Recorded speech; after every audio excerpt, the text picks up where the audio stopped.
Take a look at this as a pair of ferocious twisters hit in Dallas today. The National Weather Service called the two twisters large and extremely dangerous. And just look at their power, bowling over tractor trailers, lifting several clean off the ground and hurling them through the air. Take a look at that again, and keep in mind these trucks weigh anywhere from 15,000 to 30,000 pounds. Now watch debris fly and power lines go down. Residents ran for cover and roofs were blown right off their homes.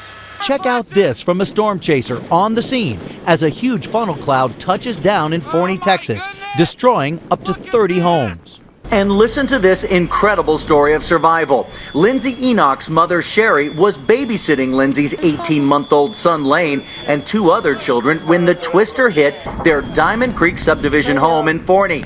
Sherry took the kids into the bathtub and saved her grandson by holding on to his feet as he was almost lifted out of her arms. She's a hero. She saved his life. She stayed on them and the babies she babysat. She had 3 of them in there. She kept them all alive. Both grandma and baby are fine, but the house is completely destroyed.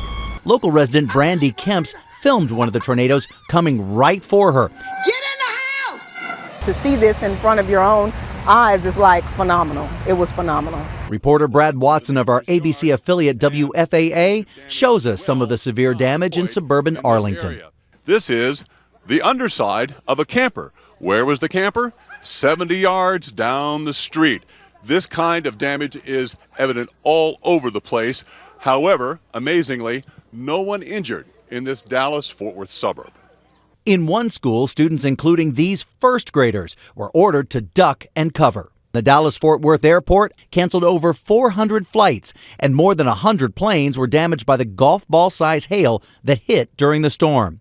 Janet Davies saw the gathering storm from her plane, sitting on the runway. The sky was that purple and green and orange you see in the movies. Immediately when we got into the terminal, we were told to go to shelters in the terminal, which are, they're actually, most of them are the restrooms. It's a scene becoming all too familiar. The tornadoes in Joplin, Missouri killed 153 people almost 1 year ago. And just last month, a series of twisters battered Ohio and Indiana earlier in the season than the region had ever seen before. Though it's hard to know whether the wacky March weather, in which over 7,000 record high temperatures were recorded, has had anything to do with it.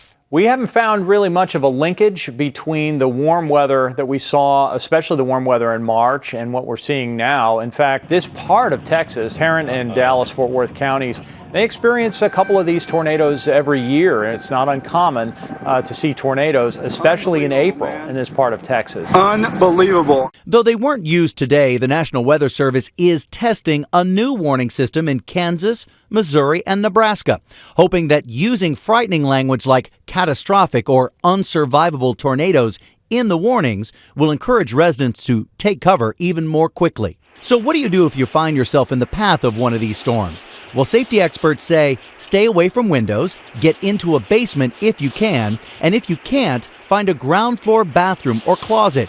Cover yourself with a mattress and wear a helmet if you have one in case of flying debris. They sound simple, but they could be life-saving tips for the start of what some experts say could be a rough season. For Nightline, I'm Sam Champion in New York. ABC's Mike Betcher joins us now from Dallas. Well, Mike, you started your day in Norman, Oklahoma, then you drove all the way to Dallas. Tell us what you saw and heard on the way. Well, I bolted out of my classroom at the University of Oklahoma, drove 3 hours through heavy storms, and when I hit North Dallas, there was bulletin after bulletin warning residents of tornadoes, and you could see these dark, ominous clouds, and it looked very, very bad. Did you see much destruction on the way, Mike? No, I was very surprised. I thought that I would see a lot of destruction because some of these tornadoes were heading towards the downtown area, but there was none until I hit South Dallas, where I'm standing now. A miracle. Mike Betcher reporting tonight.